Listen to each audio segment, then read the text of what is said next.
अभी अगस्त की डेट दी है, उसके बाद दिसंबर की देंगे, उसके बाद अगले साल की देंगे, फिर एक साल की देंगे। लालू प्रसाद यादव ने जिस प्रकार से कल बताया कि अगस्त में चुनाव हो सकते हैं विधानसभा के, जिसको लेकर चिराग पासवान का साफ तौर पर कहना है कि इन लोगों का यही काम है कि अपने कार्यकर्ताओं को फुसलाकर और बहलाकर रखना और आने वाले 5 साल तक किसी प्रकार से उनको डिबेट करके रखना और किसी प्रकार से उनको इंगेज करके रखना। क्योंकि जिस प्रकार से लालू प्रसाद यादव अगस्त में चुनाव की बात कह रहे हैं, अब लोग अगस्त के बाद से वो अक्टूबर, नवंबर, दिसंबर की बात कहने लगेंगे और कार्यकर्ताओं को झूठा दिलासा दिया जाएगा। आपको बता दें, चिराग पासवान लालू प्रसाद यादव और तेजस्वी यादव पर तंज कस रहे हैं। तो आपने सुनिए चिराग पासवान क्या कुछ बोल रहे हैं। अभी अगस्त की डेट दी है, उसके बाद दिसंबर की देंगे, उसके बाद अगले साल की देंगे, फिर एक साल की देंगे, फिर 1.5 साल की देंगे, करते करते अगला 5 साल इन लोगों को किसी तरीके से खींचना है। हकीकत है, और इस बात को मैं पूरी एनडीए के एक एक घटक दल के बिहाफ पर बोल सकता हूँ। जिस मजबूती से आज केंद्र में हमारे प्रधानमंत्री नरेंद्र मोदी जी के नेतृत्व में ये सरकार चल रही है, अगले 5 साल ये सरकार ना सिर्फ इसी मजबूती से अपना कार्यकाल पूरा करेगी, बल्कि इन 5 सालों में भी कई बड़े और कड़े फैसले प्रधानमंत्री जी के नेतृत्व में देश हित में लिए जाएंगे, जिसका मजबूती से समर्थन एनडीए का हर एक घटक दल करेगा। इस बात में अगर किसी के मन में 1% भी शंका है कि कोई भी एनडीए का घटक दल हमारे प्रधानमंत्री जी के नेतृत्व में कुछ भी आगे पीछे करने की सोच रखता है, तो इस बात को वो अपने मन से निकाल दे। सहज सबने प्रधानमंत्री जी के नेतृत्व को स्वीकार किया है और उन्हीं के नेतृत्व में 5 साल ये सरकार मजबूती से अपना कार्यकाल पूरा करेगी। लगातार बिहार में लॉ एंड ऑर्डर को लेकर सवाल खड़े कर रहे हैं कि 3 दिनों में 40 घटनाएं घट रही बिहार के अलग-अलग जिले में।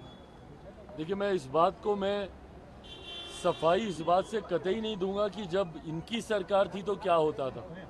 बिहार में 90 का दशक जंगल राज के वजह से जाना इसीलिए गया क्योंकि इन लोगों के सरकार में क्या होता था। दिक्कत यह है ना कि विपक्ष में जाते ही ठीक है, आप निभाइए भाई, विपक्ष की भूमिका आप निभाइए, पर सकारात्मक विपक्ष की भूमिका होनी चाहिए। आप एक ऐसी भूमिका निभाइए जहां पे लगे सरकार को कि विपक्ष भी साथ में मिलकर प्रदेश के हित की बात करता है।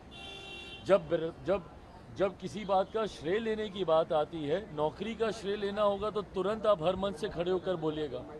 और जब पुल गिरने की बात आती है, हम लोगों ने तो भैया खड़े होकर नहीं बोला ना कि कौन सा पुल किसके कार्यकाल में बना था। हम लोगों ने तो जानकारी नहीं दी।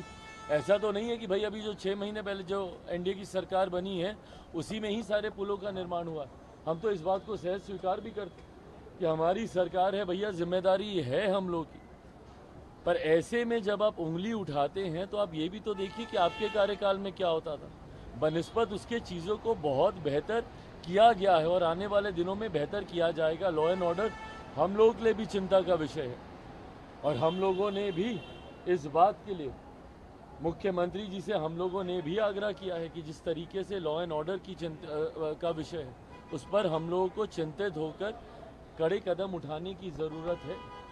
पुल गिरे उसको भी लेकर हम सब चिंतित हैं कि गुणवत्ता के साथ कभी किसी तरीके का कोई समझौता बर्दाश्त नहीं किया जाएगा।